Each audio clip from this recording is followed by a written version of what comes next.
Greetings everyone, welcome to Chess Advanced, and this is going to be one epic matchup. Here with the black pieces we have Arjun Erigaisi, and with the white pieces now we have Jacques Elbilia.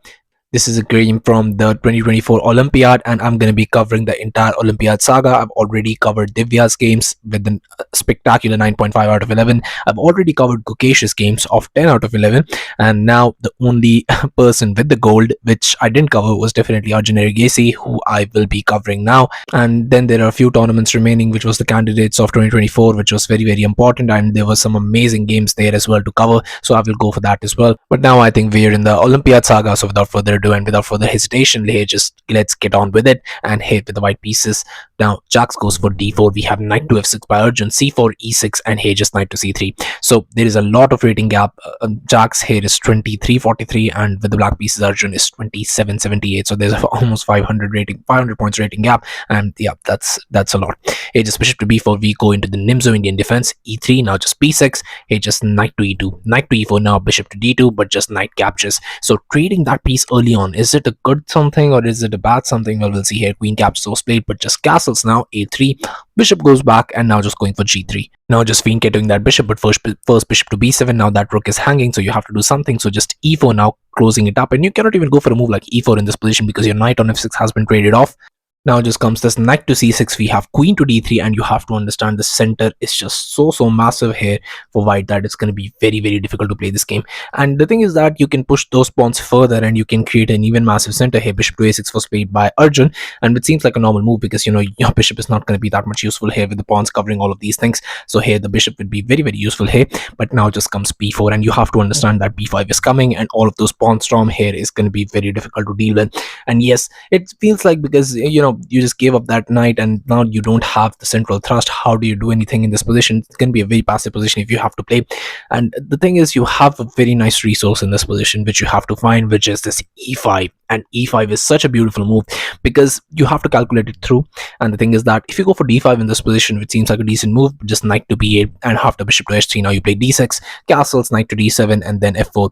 Yes, you're gonna have to be stuck facing a passive position, but it's gonna be fine here. Bishop to b7, now you go for rook a to e1. We have a5.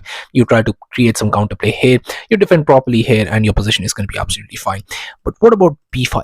b5 looks like a move, in this position that, well, you're just losing a piece. Not really, because you have e captures on d4, because now here after knight goes back to a2, doesn't matter wherever you go. If you go back to the initial square, you go here, wherever you go, your knight is going to be very, very passive like it is now, because now knight to e5 attacking the queen, and the trouble for you is you cannot capture queen captures on d4 because of a very beautiful tactic here. Knight to f3 that hits the queen and the king, which is the royal fork, and here this queen captures on d4 you cannot play. So what can you play in this position? Let's say you go for queen to c2, but the trouble with the queen to c2 is just this, and yeah, you just lose a piece.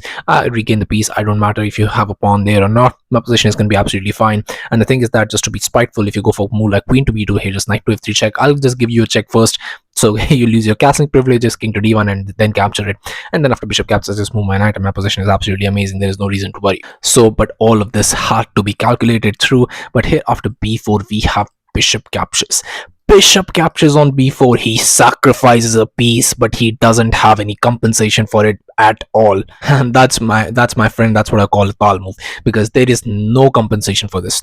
Absolute no compensation for this. Hey, a captures was played, but now just comes knight caps on b4. You're also defending the bishop with that, and it looks very scary to be playing this position. I mean, no one would go for this. A queen to b1 targeting this, but now just comes c5, and c5 is a beautiful move. And the thing is that there is not something that you want to do here. You can see with the bar that there is a +2 advantage for a 2300 rated player against a 2778, and all you have to do in this position, you can pause the video to try and find out the best move in this position, or I'm just going to be showing it right here.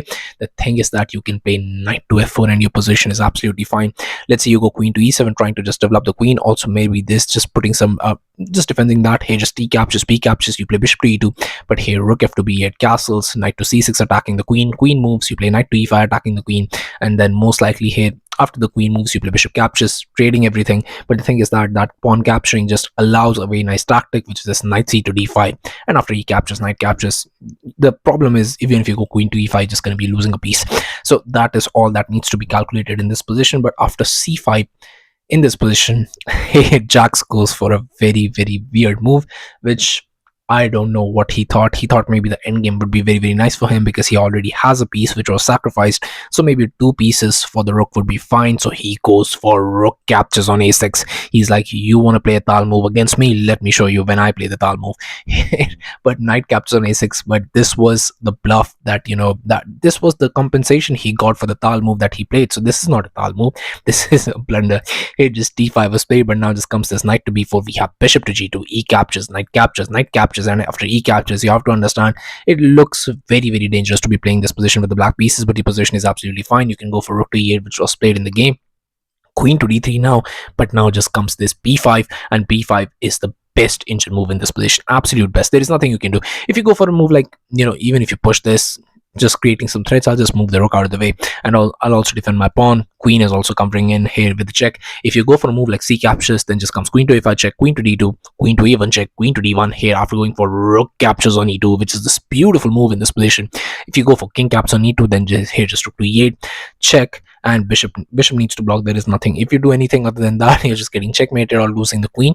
So here just rook captures on e4, but after king to f3, here you have this queen to e5, and there is no way you can survive. Yes, the king goes back to his hole, but the thing is that h5 is coming, h4 is coming. You cannot even play this. The position is very passive. You have no pass pawn. I have a pass pawn, and with that I'll be able to create some chances in this position, and that was the entire thing about this. But after queen to d3, we have b5, and with b5 here, castles was played. First of all, just get the king out of the center, but just b4 now. And what do you do about that pass pawn? Here d6 was tried, just trying to open up an attack towards the rook, but this position is so crazy, just absolutely slow crazy, that once I was able to find out this move was just absolutely brilliant. Here you can actually, with the black pieces, go for a pawn push with a5. a5 looks absolutely splendid here. If you go for bishop captures now, queen captures, knight to f4, you play a4, knight to d5 now, getting that knight to absolutely, I mean, you can threaten so many things when knight is there on d5, but the thing is that there is nothing here. a3, queen to f5, rook to b8, and if you capture queen captures on d7, just a2, and the pawn is one square away from queening. What can you even do in this position? There's a very nice resource that you have this queen to c7, just pushing the pawn, and yes, you can push it, but here the thing is that that's not the best move. b3 is the best move, and if you go for d7, then rook to f8, because you want to be able to capture this, and you don't want any checks in this position. I mean, it's not avoiding the checks, but the thing is that it's just allowing you to create the space between the king and all of those things, so that whenever you promote or whatever you do in this position, it doesn't hit the king right away, and you don't get maybe background checkmated, or just tactics doesn't exist in this position. But here queen to e5, and now it's a double-edged position. Definitely white is definitely better here, but with those pass pawns, I mean, that looks really tempting. But yeah, that can also be played here. But after d6, we have rook to b8, not going for too much crazy. You have already been through too much. Here just knight to f4, now just queen to f6, queen caps on b3 was played, but you could go for queen to c3. I mean, it looks like a very nice move here, asking for a queen trade, and if white goes for it, I mean, my position is absolutely fine, because here bishop to h3, you try and go for this so you can push the pass pawn, but just c2, and you have nothing. If you dare to go for bishop captures on d7, there is a beautiful tactic in this position, which is rook to e1, sacrificing an entire rook captures, and you have this, and there is nothing that's stopping the promotion. You cannot even go bishop to f5 to try and stop it, because he just rook captures, king moves, and c1 is queen, so there is nothing you can do. But yeah, even if you had captured, it would have just done the same thing. Basically, I would have had queen not with a rook, but here after queen to b3, we have queen caps on d6, and after this bishop to d5, now just queen to a6, rook to d1, and rook to e7 was played. I think most likely with the chaotic play he has given Arjun here, this position is absolutely winning. King to g2 was played, but just queen to a3, and after queen to b1, we have b3, queen to f5, queen to a6, and after this knight to d3, queen to f6, queen captures, g captures was played. Yes, it ruins your pawn structure, but look at the amount of pawns you have. I'm gonna be just considering it 1, but here just 2 now. I mean, this and this, and just this d pawn. Now you have 4, 5, 6, and against what? Absolutely, you have no compensation. You have 6 pawns against 4, and white's only compensation in this position is he has 2 pieces for the rook, but even then it's not going to be enough. Here just king to f3, b2 now, rook to b1, king to b3, bishop to e4, and in this position, I told you, because even with those 2 pawns, pawn storm is coming, and what can you do in this position? The trouble for you is that even if you're able to push through, but there is going to be time and time again that, one blunder and yeah, the position is completely collapses. Here just d5 was played, but now the c captures c4, and now just comes rook captures. Here just rook to d2, king to g7, king to f4, but just c captures on d3 was played, finally grabbing the material. Now you're in exchange down, and those pawn pushes are going to be absolutely, I mean, if you didn't have this pawn, maybe this could have ended in a draw. But here after this, bishop to f5, rook to a4 check, king to f3, and rook to e5 was played.